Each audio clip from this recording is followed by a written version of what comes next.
रहने को आलीशान महल और खाने को एक दाना नहीं। चाय पी लो। आज फिर आप लाल चाय बना कर ले आई। कितने दिनों से हम बिना दूध वाली चाय पी रहे हैं, साथ में बिस्किट भी नहीं है।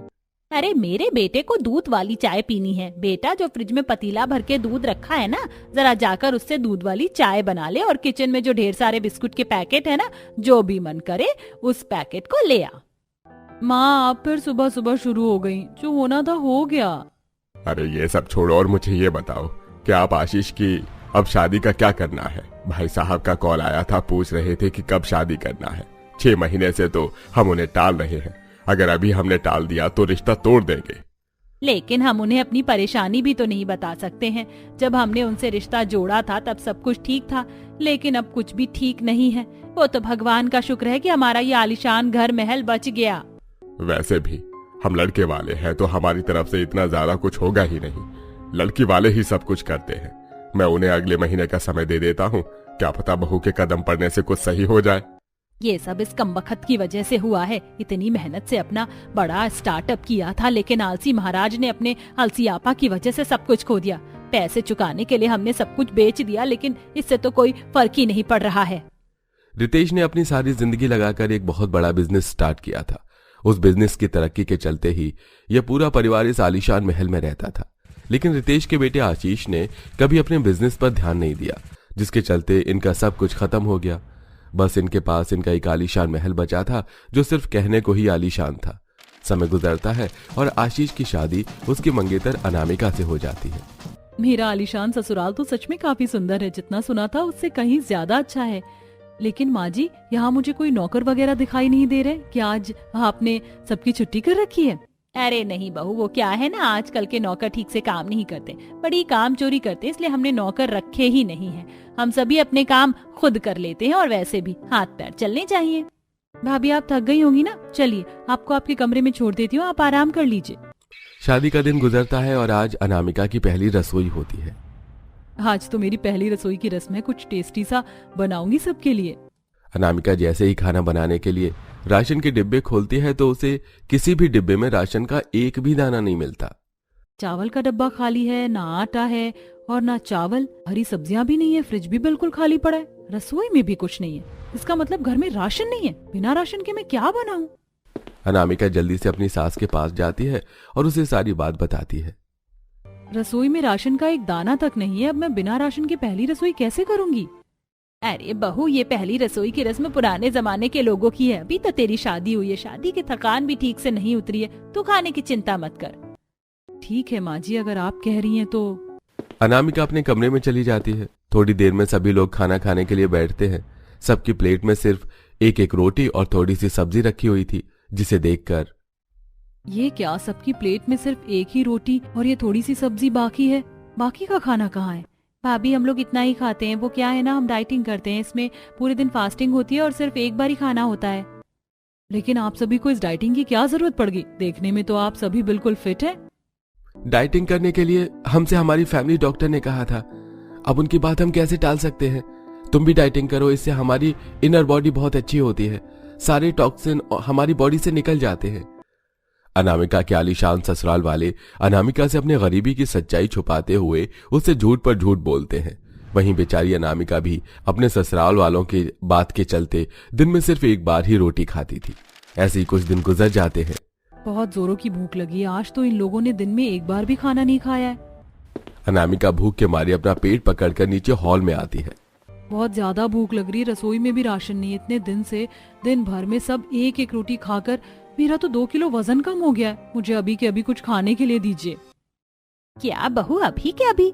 हाँ, वरना मैं तो चक्कर खाकर बेहोश हो जाऊंगी। नहीं नहीं बहू, तू जाकर आराम कर, मैं अभी तेरे लिए कुछ अच्छा सा बना देती हूँ। अनामिका अपने कमरे में चली जाती है।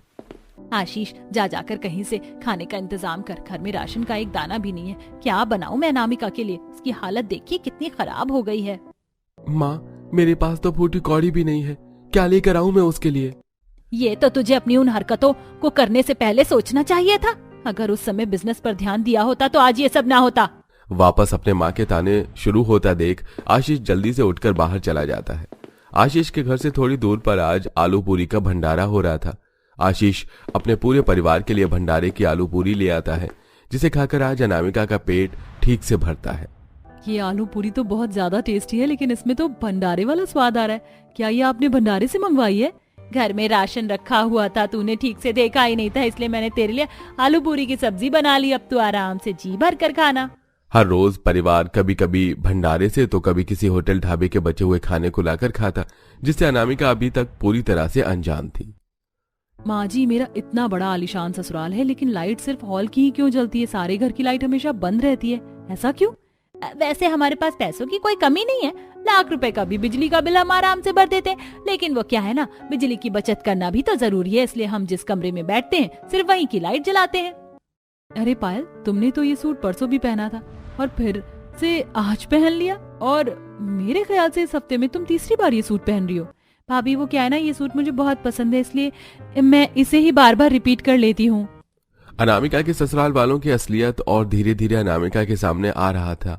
बार बार 2 जोड़े कपड़ों को ही रिपीट करना, राशन का एक दाना न होना, यह सब आपके मन में शक पैदा करने लगा था। आशीष, मेरा चाउमीन खाने का मन कर रहा है, प्लीज मेरे लिए चाउमीन ले आओ ना, या मैं खुद बना लूं। लेकिन अनामिका, चाउमीन हेल्थ के लिए बिल्कुल भी अच्छी नहीं होती है, कहीं तुम उसे खाने के बाद बीमार पड़ गई तो?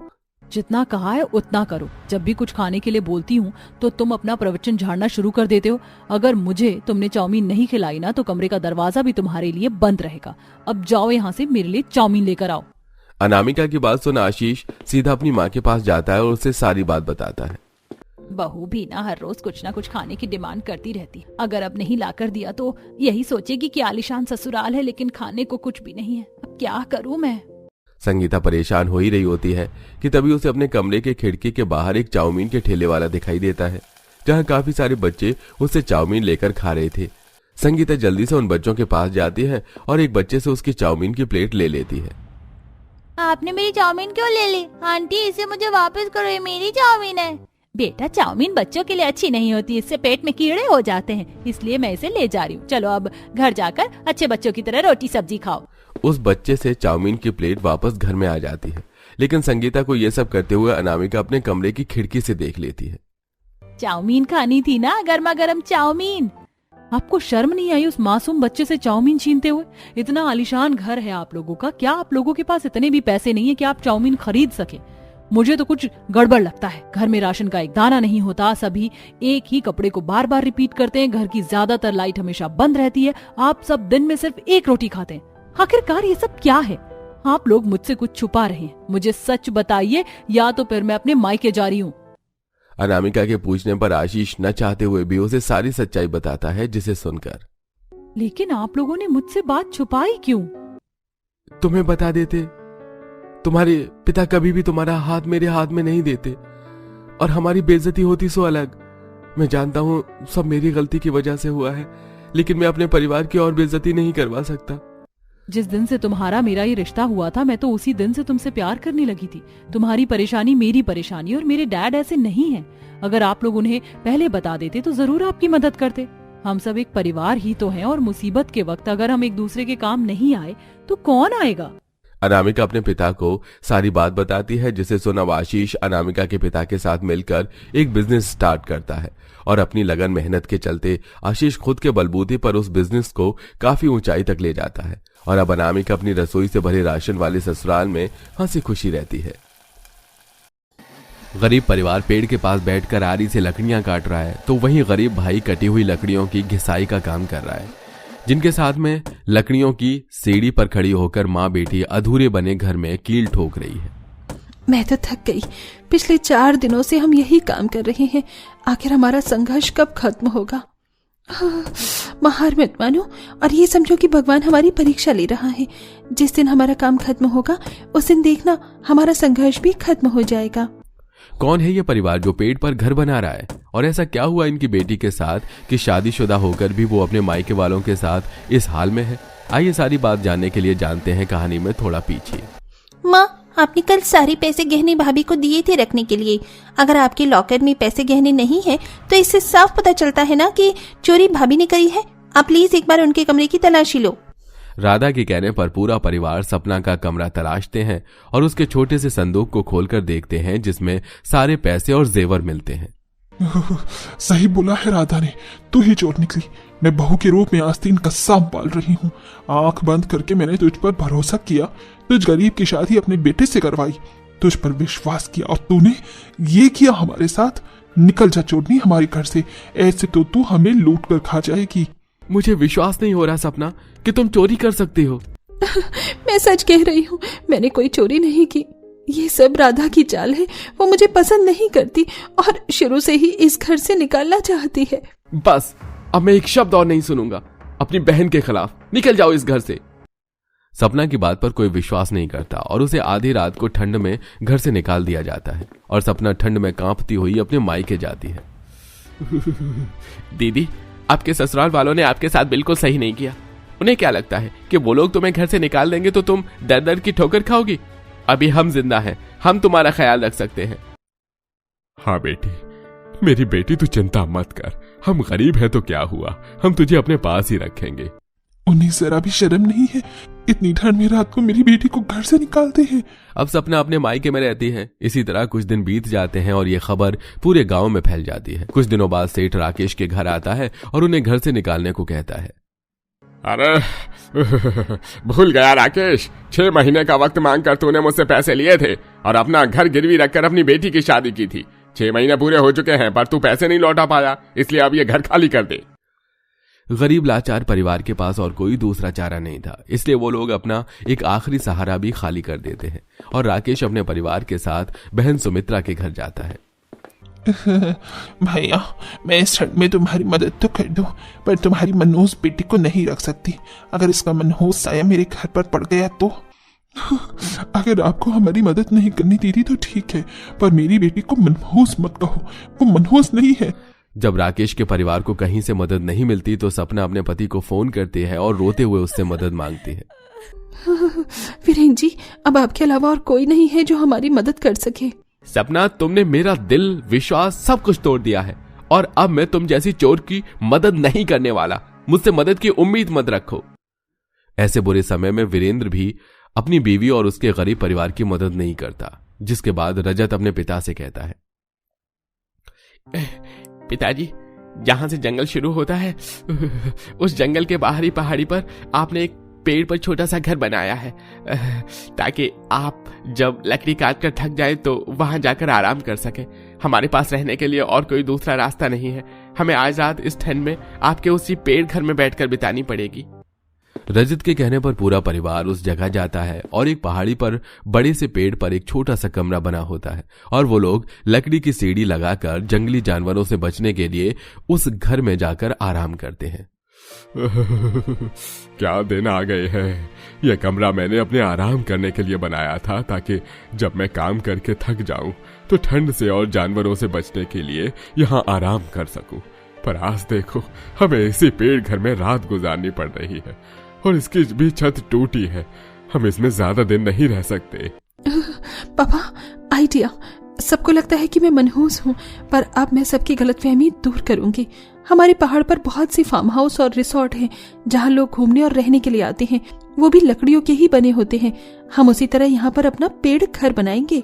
पर बेटा, आज आराम कर लेते हैं। बाहर बहुत ठंड है और देखो तुम्हारी माँ की तबीयत भी ठीक नहीं लग रही है। राकेश के कहने पर पूरा परिवार उस छोटे से घर में बैठकर रात गुजारता है और अगली सुबह होते ही पूरा परिवार पास वाले जंगल जाकर लकड़ियां काट कर लाता है। इतने में वो सालों पुराना पेड़ घर टूट कर गिर जाता है, जिसे देख रजत उदास तो होता है पर नया पेड़ घर बनाने के लिए उदासी भूलकर काम करने लगता है। वो किसी से लकड़ी घिसने वाला लाकर लकड़ी की घिसाई करता है तो वहीं दोनों माँ बेटी मिलकर पेड़ के किनारे बड़े बड़े बैम्बू लगाती हैं और पेड़ के ऊपर लकड़ियों की नींव रखती हैं और इसी तरह देखते ही देखते सुबह से शाम हो जाती है। पूरा दिन कैसे निकल गया पता ही नहीं चला। अच्छा, आप सब यहीं पर आराम कीजिए, मैं खाने का इंतजाम करके आती हूँ। कितनी ठंड लग रही है। राकेश जी, पोटली में से कंबल निकाल लीजिए। इस तरह ठंड से कांपते हुए पूरा परिवार पूरे दिन मेहनत करता है और पेड़ घर बनाता है और रात को खुली आसमान के नीचे कंबल ओढ़कर सोते हैं। देखते ही देखते एक हफ्ता बीत जाता है और आखिरकार उनका पेड़ घर बनकर तैयार हो जाता है। बड़े से पेड़ की अलग अलग टहनियों पर कमरे बनाकर वो लोग बहुत खुश होते हैं, पर पेड़ पूरा लकड़ी से बना था, इसीलिए खाना अब भी वो बाहर बनाते हैं ताकि घर जल न जाए। सपना देख रही हो तुम? हमारा पेड़ घर बनकर तैयार है, अब हम इसी पेड़ घर में रहेंगे। पर बेटा, तूने तो कहा था कि पेड़ घर बनते ही इस ठंड में हमारा संघर्ष भी खत्म हो जाएगा, पर लगता है संघर्ष और शुरू हो गया है। खाना तो बाहर ही बनाना पड़ रहा है। इतना बोलकर विनीता सपना के साथ खाना बनाती है और पूरा परिवार खाकर अपने पेड़ घर में रात गुजारता है। और ये रात उनकी अब तक की सबसे अच्छी रात गुजरती है। समय यूं ही गुजरता है और वो लोग अपने पेड़ घर में हंसी खुशी रहते हैं। पर तभी एक रात 2 लड़के उनसे मदद मांगने आते हैं। अंकल जी, बाहर बहुत ठंड है, कोहरा भी काफी ज्यादा हो रखा है, आगे का रास्ता नजर नहीं आ रहा है। क्या आप हमें अपना ये रिजॉर्ट एक रात के लिए दे सकते हैं? बदले में हम आपको 5,000 रुपए देंगे। हाँ हाँ, क्यों नहीं। हमने ये पेड़ घर रिसोर्ट बनाया ही इसलिए है, और आप तो हमारे पहले ग्राहक हैं, इसलिए हम आपको 10% की छूट भी देते हैं। इस वाली सीढ़ी से जाओ, आपको पेड़ घर के कमरे में आराम मिलेगा। घर आया मौका देख सपना पीछे नहीं हटती और इस तरह उन लोगों की अच्छी कमाई होने लगती है। उनके दिन अच्छे बीतने लगते हैं। तभी एक दिन वीरेंद्र अपनी माँ के साथ अपनी बीवी के पेड़ से बने मायके में उनसे माफी मांगने आता है। सपना, एक बार बस मेरी बात सुन लो, उसके बाद तुम जो कहोगी मैं वो ही करूंगा। बड़ी मुश्किलों से तुम्हें ढूंढ पाया हूँ। मुझे सच्चाई का पता चल गया। मैंने अपने कानों से सुना जब मेरी बहन अपनी दोस्त से फोन पर बात कर रही थी। वो खुश होकर बता रही थी अपनी दोस्त को कि उसने तुम्हें घर से निकालने के लिए तुम्हें चोरी का इल्जाम में फंसाया। मुझे माफ कर दो, मैंने तुम्हारी ना सुनकर अपनी बहन की सुनी। अब तुम हमारे साथ घर चलो। जब मेरे संघर्ष के दिन चल रहे थे तब तुमने ही रिश्ता तोड़ लिया था। मुझे घर से निकालते हुए एक बार भी नहीं सोचा कि कितनी ठंड हो रही है। यही प्यार था तुम्हारा? मैं तुम्हें कभी माफ नहीं कर सकती। मुझ पर चोरी का इल्जाम लगाया, ठीक है, कम से कम मेरे माँ बाप की तो मजबूरी समझ लेते। सपना अपने पति और सास को उनकी गलतियों के लिए माफ नहीं करती और वहां से चली जाती है। बहन, मैं हाथ जोड़ती हूँ, बहू को समझाओ और उसे कहो हमारे साथ चले। और आप लोगों को भी इस पेड़ घर में रहने की जरूरत नहीं है। हम सेठ को सारा पैसा दे देंगे, वो आपको आपका घर वापस कर देगा। बहन, अब यही हमारा घर है। मैंने आप लोगों को माफ किया, पर मेरी बेटी आप लोगों को माफ कर पाएगी या नहीं ये मैं नहीं बता सकती। अगर ऐसी बात है तो मैं भी इस पेड़ घर में तब तक रहूंगा जब तक सपना मुझे माफ नहीं कर देती। वीरेंद्र भी हार नहीं मानता और अपनी गलतियों की माफी मांगने के लिए उनके साथ उन्हीं के पेड़ घर में रहता है। इसी तरह कुछ दिन बीत जाते हैं और वीरेंद्र बिना बताए सेठ को सारे पैसे दे देता है और राकेश का घर छुड़ा लेता है। और कुछ दिनों बाद अंकल जी, मैंने आपका घर सेठ के हाथों से छुड़वा दिया है। अब आप लोग अपने घर में रह सकते हैं। और रही रिसोर्ट की बात, तो खुद यहाँ क्यों रह रहे हो? रजत है ना आपका ये बिजनेस आगे बढ़ाने के लिए। अब आप मुझे इजाजत दो कि मैं अपनी बीवी और आपकी बेटी को यहाँ से ले जा सकूं। सपना, अब तो मुझे माफ कर दो, मैंने अपनी भूल सुधार ली है। यह घर हमारी शादी की वजह से अंकल ने गिरवी रखा था, मैं सब जानता हूँ। हाँ बहू, अब मान भी जा। अब तो राधा को भी अपनी गलती का पछतावा है। बेटी, पुरानी बातों को भूल जाओ और माफ कर दे। अपनी माँ के कहने पर सपना अपने ससुराल वालों को माफ कर देती है और अपने ससुराल चली जाती है, जिसके बाद रजत अपने पेट घर रिजॉर्ट का काम संभालता है और राकेश अपने परिवार के साथ फिर से अपने छोटे से घर में आ जाता है।